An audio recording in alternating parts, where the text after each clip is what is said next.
soon as he heard there was a police action, he reaches up and takes down his dash camera and turns on his emergency lights. Then he turns off his body camera 4 minutes into it. Once Mr. Green was murdered, excuse me 1 second. I don't mean to interrupt you, but you used the term murdered. Yeah, nothing has been decided on Mr. Green being murdered. Well, once he was allegedly murdered, you just took a hands-off approach and said, "I'll let the investigation take its course." No, sir. And in my opinion, he was murdered. And let me just preface by saying that's my opinion. Okay, thank you. You just took a hands-off approach at that point. No, sir. We didn't take a hands-off approach. We're No, you allowing our specifically, processing. not. Understand this, and let me make this very clear. Mm-hmm. I am ultimately responsible for the tenure that I was at Louisiana State Police for everything that happened. Mm-hmm. I am not in any way trying to shuck that off on anybody. I am the colonel of the state police for that period, and I am responsible. When I hear a man say, "I am responsible," I expect him to take responsibility, right? It's been 3 years. 3 years. Over 100 million seconds and counting. And not a single person has taken responsibility. Not a single person has been held responsible for murdering Ronald Green. Not one. Not one. Year after year after year. Hearing after hearing after hearing. Testimony after testimony after testimony. Not one. You know, it's sad to say, but some people, some men, black men, don't expect to survive a traffic stop. It's just, what it is. But in the case of Breonna Taylor, you would surely expect that, when you took your shower, brushed your teeth, or whatever you did, and you went to bed, that you would survive, a night's rest in bed, in the comfort and the safety of your own home. You should be able to survive going to bed. And you should be able to survive a traffic stop. But the reality is you may or may not. You may or you may not. You just rolling the dice when you stop. That's just how it is. And it's not just Louisiana, it's Mississippi, it's Texas, Alabama, Georgia, Florida, all over the country. You just rolling the dice. You don't know, who's stopping you or, how it's all going to go down. If you choose to stop, you understand that you're rolling the dice. But I don't want to talk too long. I don't want to ramble on too long. Because I know rambling is going to lead me into a full-on rant at some point. I want y'all to listen to the words of Albert Paxton, the use of force expert Scott Davis. Drop down in the comments and tell me what you think about this. I know it's not your usual celebrity gossip, and it's not exciting, and it's not salacious in that way, but this is important. And trust me, I have my thoughts on Bishop Whitehead, but I have bigger fish to fry. And besides that fact, I know a pimp when I see one. I know a pimp when I see one. I don't know that I could devote an entire video to something so obvious. I know a pimp when I see one. All right, y'all, hit the like button, subscribe to the channel, drop down in the comments and tell me what you think. This video is one of many, 20 plus, that I have on the Louisiana State Police. So bear with me as I attempt to upload as many as I can. This weekend, I'm unsure about how many I can actually upload at one time, but just know that they are coming from Lamar Davis, the head of Louisiana State Police, on down to Carl Cavalier, who is a Louisiana hero, in my opinion. Yeah, they were pressing on his back at one point, and you can see Ronald Green's foot kick up. It's the same thing. The same thing happened in the George Floyd trial. There was a pulmonologist that said, that's the moment of his death. And the same thing happened with Ronald Green. The same thing that happened with George Floyd, Philando Castile, Ahmaud Arbery, Breonna Taylor, is the very same thing that happened to Ronald Green. It's the very same thing that's been happening every day. Every single day. When I listened to Ahmaud Arbery's mom talk about how the DOJ did them dirty,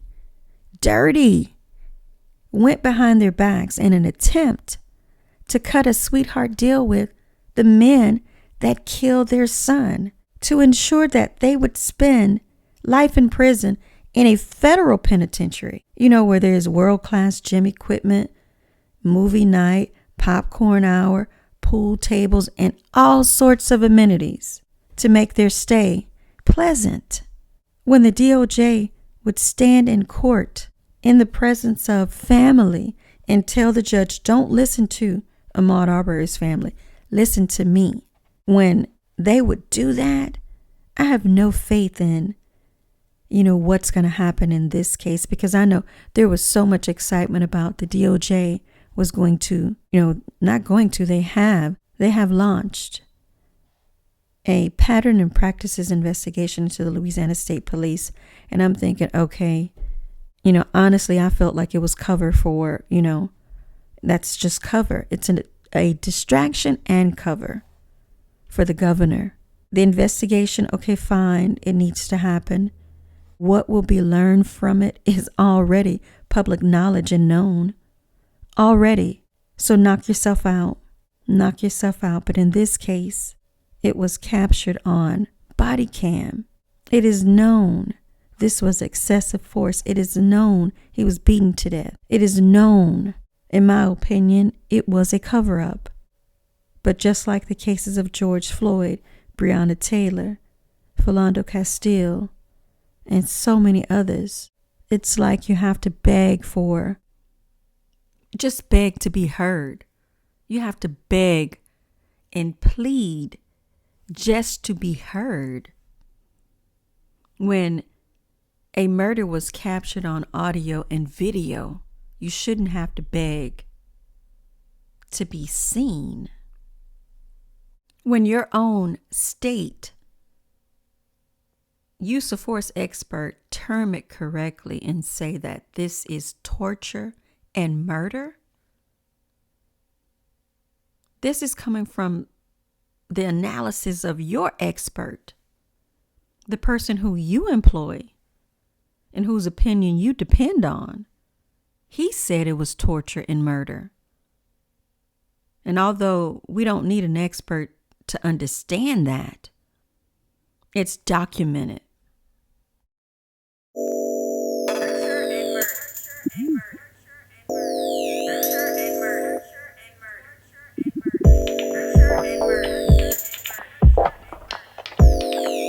I'll call it torture and murder at some point in time. So it's Once Mr. Green was murdered, excuse me 1 second. I don't mean to interrupt you, but you used the term murdered. Yeah, nothing has been decided on Mr. Green being murdered. Once he was allegedly murdered,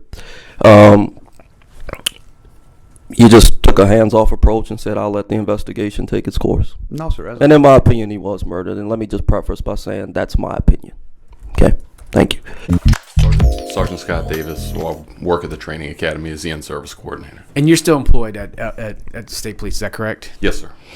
That's Sergeant Scott Davis. He is a training instructor. He trains the incoming cadets. Sergeant Davis provided testimony back in March during the special committee concerning Ronald Green. He is still currently employed by the Louisiana State Police, and I'll be surprised if this time next year he actually has a job. He saw it and called it what it was immediately. It was torture and it was murder. Let's listen in as Sergeant Davis explains how he, as a trainer for the training academy, so he works with the incoming cadets that are aiming to become a Louisiana State Trooper. That is his normal job.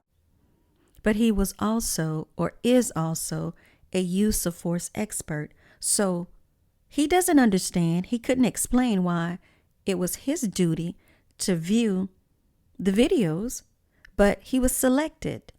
And he would view the videos and didn't have a clue as to what to do next. There was no policy in place about once a video is viewed, a possible use of force violation, there was no policy in place to state what to do next.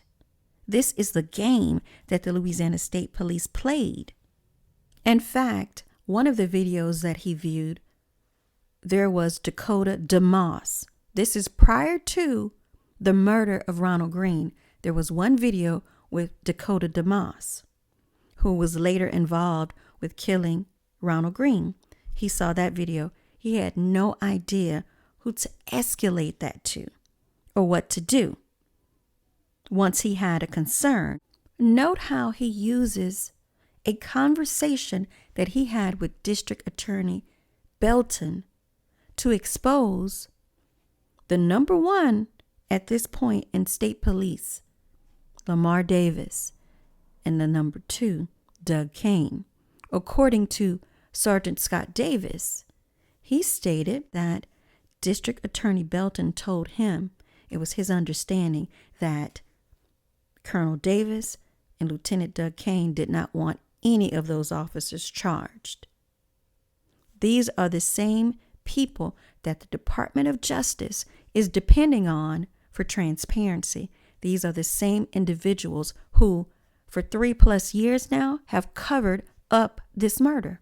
In fact, people like this, like Sergeant Davis, who told the truth, they received target letters, official target letters.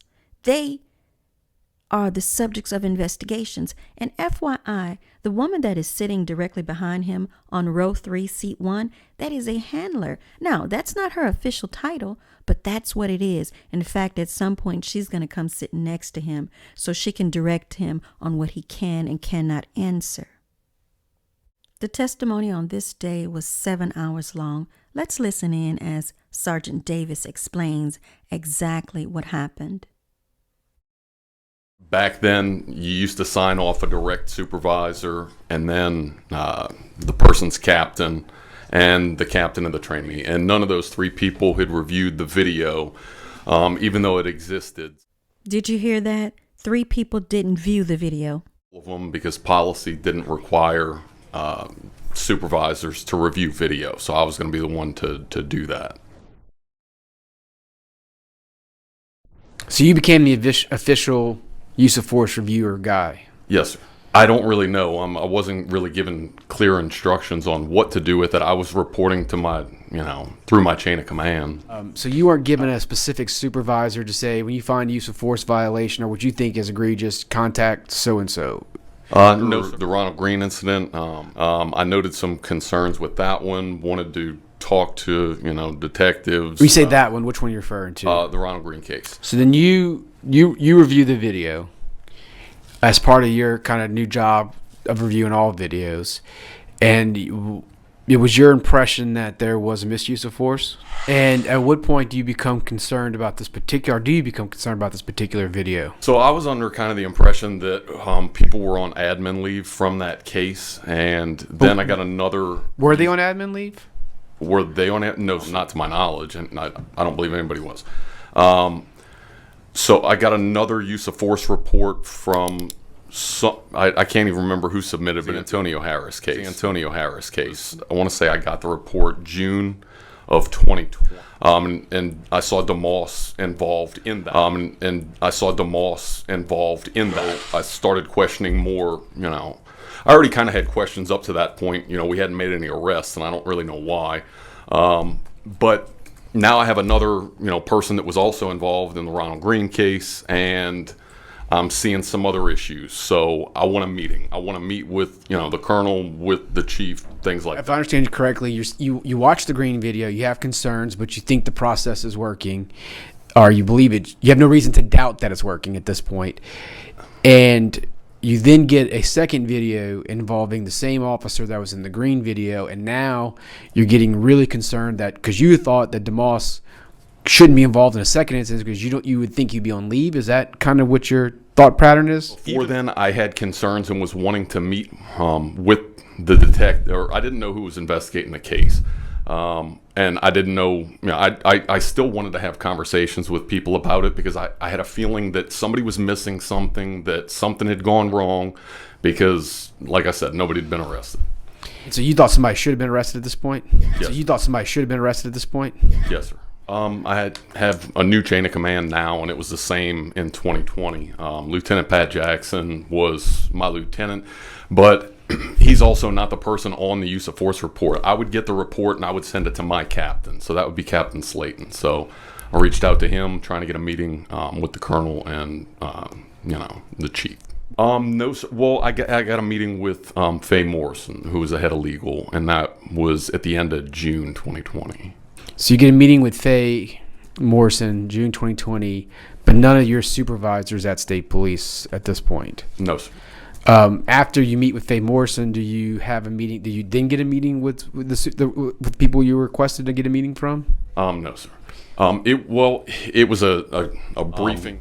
It was the same day that I believe either Hollingsworth or DeMoss had met with internal affairs investigators, and it just I still didn't have the case file. I hadn't seen the autopsy. I hadn't. I'm just going off of videos at this point. Did they give you the case file?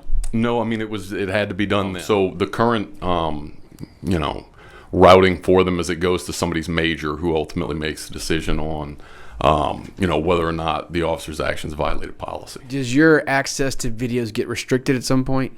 Yes, sir. About when was this? After the Antonio Harris case, that meeting in toward the tail end of June. Just after you meet believe. with Miss Morrison, then you're getting your access restricted? It was a little while. It was very soon thereafter, I believe. And essentially it was, the issue that I had with that is they said, we were told that, some people were watching videos that they weren't supposed to be watching. And I don't remember what those two videos were. I do remember it was myself and, at the time, Sergeant Huey McCartney. We looked into that, and nobody had actually watched those videos that wasn't supposed to watch them. If you're telling me I have to review all these things, and I have to review the videos plus the reports, but now I have to ask permission if something is restricted, that just seems silly to me. I mean, it seems... So now your job is review videos, but before you can review videos, you have to ask permission before you can see the video that's your job to review? After that time in 2020, then if a video was restricted, I would request access to the video. Did you get the impression they were maybe worried more about leaks than they were about anything else at this point? 'Cause that's what it sounds like to me. I'm going to be honest with you. Yeah, I mean, that was the impression that I got. And did you ever get a letter saying you were being investigated for leaking videos or anything like that? Right there, at that moment, he had to look back to row 3, seat 1. He was unsure if he could answer that question because some of the officers, they are under non-disclosure agreements. There are certain things they can talk about. So ask yourself, why should this officer who simply went to work, viewed excessive force videos, voiced his concerns, why should he be the target of an investigation? So Representative McGee asked him, did you receive a target letter? So whatever it is that the state of Louisiana needs to do to shut him up, be it a target letter, a non-disclosure agreement, intimidation on the job, threat of termination, they are going to do that because they don't want the truth out. And the truth is Ronald Green was murdered. We all know and understand that. But 3 years later, there are no arrests. One of the officers, Chris Hollingsworth, died the very same day he was informed he was going to be fired. He died in a car accident. But the other officers who were there are still 5 or so officers who were on scene that night, including the officer who lied about his body cam footage. None of these officers have been fired or arrested. None of them. So I can't get too excited about the Department of Justice and their announcement about their formal investigation of the Louisiana State Police, because I know that this is going to take some attention off of what happened with Ronald Green, and it's also going to take many, many more years, I'm sure. So I'm extremely cautious about any excitement about that. Talking about Paxton, talking to Paxton. So, yes, I did. I spoke to Sergeant Paxton about it, and this was after my command staff briefing. Like I said, at the time back then, in 2020, I had no earthly idea who was even investigating it. I was trying to find that out and have a meeting with them, but I wasn't ever successful with that. Did you talk to Colonel Davis about what you believe was misuse of force? Yes, sir. Have you met with them once or on multiple occasions about that? About the Ronald Green case, just with him and the Chief of Staff, Kane, and Kenny Van Buren and Captain Robert Hodges. And what was Doug Kane's impression of your opinion of the use of force? So I didn't really ask for anybody's impression. I was just kind of presenting it, Did anybody disagree? With the facts. Did anybody disagree with you in this meeting that we're talking about? No, sir. Okay. Did you ever talk to District Attorney Belton? Yes, sir. And you gave him your opinion on it to District Attorney Belton? Yes, sir. Recently, yes, sir. And what was his response to that? Right there, you see his hesitation, and look at the look on her face. She knows what he is about to say. I don't know. We talked about it a little bit. It was kind of a strange way that he asked me. He asked me if I was aware of the colonel and the chief's opinion on the case. I said, I didn't really want to speculate on that. He asked if I would still be willing to answer honestly if it was in opposition to them. And I said, yeah, I'm not going to commit perjury. But I have no earthly idea what was said. I was not in that meeting that they had with District Attorney Belton initially. This was after that fact. So your meeting with Belton is that Colonel Davis and Kane's opinion of the use of force is in opposition to your opinion of the use of force? Based off what Belton's telling you, not based off what Colonel Davis is telling you. Based off of what District Attorney Belton was telling me, yes. Okay. So there it is. It doesn't matter that the number one in Louisiana State Police, Lamar Davis, sat in this very same hearing that lasted 7+ hours. He sat there and lied. He did not want anyone charged. And that you had the opinion they expressed that too. He didn't really go into that much detail with me about that. Okay.